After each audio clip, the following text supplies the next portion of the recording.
provate un attimo proprio a stare zitti, provate. Quando non si sente poi neanche una voce,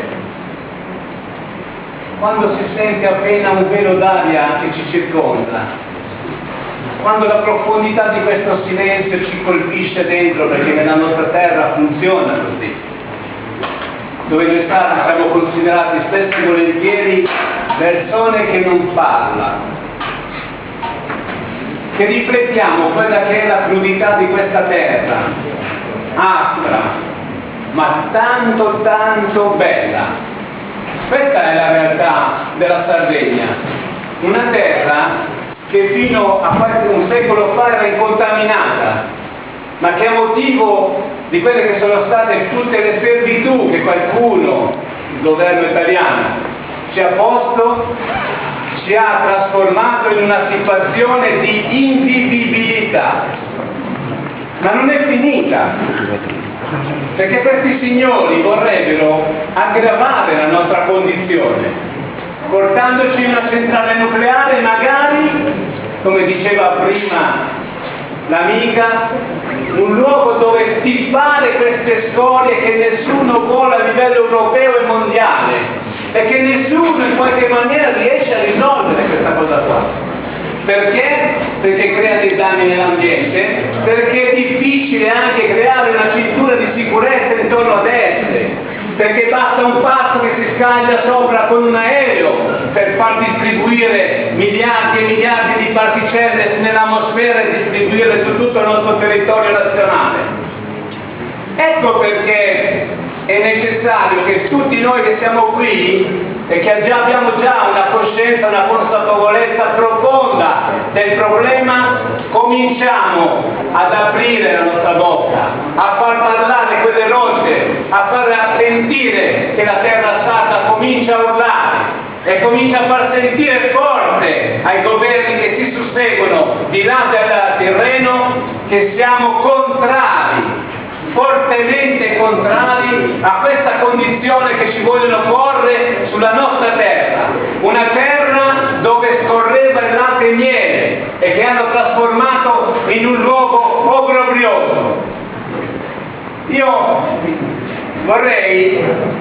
che noi tutti cominciassimo anche a pensare alla questione dell'eticità delle cose. È etico fare queste cose, è etico che la nostra terra sia trasformata in un luogo di perdizione per migliaia, milioni di anni, dove le generazioni future non avranno la possibilità di poterci vivere liberamente, se non, come diceva prima l'amica, presi da tante malattie, come ci consigliano già ora. Malattia più, malattia meno, a loro non ne importa nulla. Ma ci interessa a noi, fortemente ci interessa che questo non accada, né a noi personalmente che siamo qui, né a tutti coloro che dovranno ancora venire nelle generazioni future. Io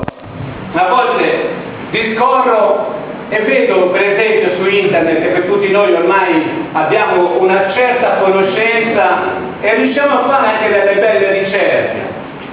E vediamo che se noi vogliamo possiamo andare a fare delle ricerche sulla filosofia. Questa questione filosofica se la sono posta in tanti, sull'eticità, sull'etica per quanto riguarda il discorso della tecnologia moderna. Un certo Jonas, sentite cosa ha detto? Agisci in modo che le conseguenze della tua azione siano compatibili con la permanenza di un'autentica vita umana sulla terra. Perciò noi facciamo un'estensione, perché siamo persone che abbiamo a cuore il bene della nostra terra e vorremmo che tutta la terra, tutta Gaia sia pulita, anche in quei luoghi dove nessuno va a dire nulla come il Niger, dove ci sono le miniere di uranio e li stanno sfruttando, li stanno massacrando con tutte le radiazioni, i bambini muoiono di cancro e nessuno dice nulla. Allora la questione etica non è soltanto sul fatto che noi non vogliamo questi luoghi con questi pezzi di latta come aveva accennato l'amico Meloni, ma non vogliamo neanche che vadano a scavare la terra dove ha ben custodito e nascosto queste materie che fanno male all'umanità e a tutto l'ambiente per tirar fuori la morte. Areva uguale morte, la multinazionale francese che dagli anni 40 ha cominciato a scavare in quelle montagne nel Niger, creando tutta la situazione di vivibilità per quelle città che attorniano quelle miniere. E allora cosa diciamo noi? Noi vogliamo essere transnazionali sicuramente, ma ora ci tocca affrontare la questione nostra. Non possiamo permettere che in questa bella terra, con tutte le disgrazie che già abbiamo, ce ne portino una ulteriore o due, centrale e scorie. Per questo motivo io vi incoraggio tutti a parlare, cominciare a sostenere questi comitati, far nascere comitati ovunque, dove ognuno di noi può metterci il cuore e l'anima per difendere la nostra sovranità su questa terra, tanto deturpata da questi elementi esterni o da quelli interni che magari si assoggettano alla schiavitù psicologica di chi vuole portare queste cose. Perciò, visto che siamo tutti consapevoli di questo aspetto qua e tutti capiamo l'importanza della mobilitazione per quanto può riguardare non solo la nostra terra ma anche transnazionalmente, ma intanto del referendum nazionale costruttivo regionale, mobilitiamoci per votare sì contro questo scempio e mobilitiamo le persone toccandogli il cuore, non toccandogli il portafoglio come invece fanno questi signori che vogliono portarlo qua. Loro ci pensano solo al portafoglio, non pensano al benessere delle persone, non gliene importa nulla della corrente da produrre, gli interessano migliaia di miliardi che dovranno prendere quando costruiranno questo scempio ulteriore nella nostra terra. Ed è per questo allora che, visto tutti questi buoni motivi che noi abbiamo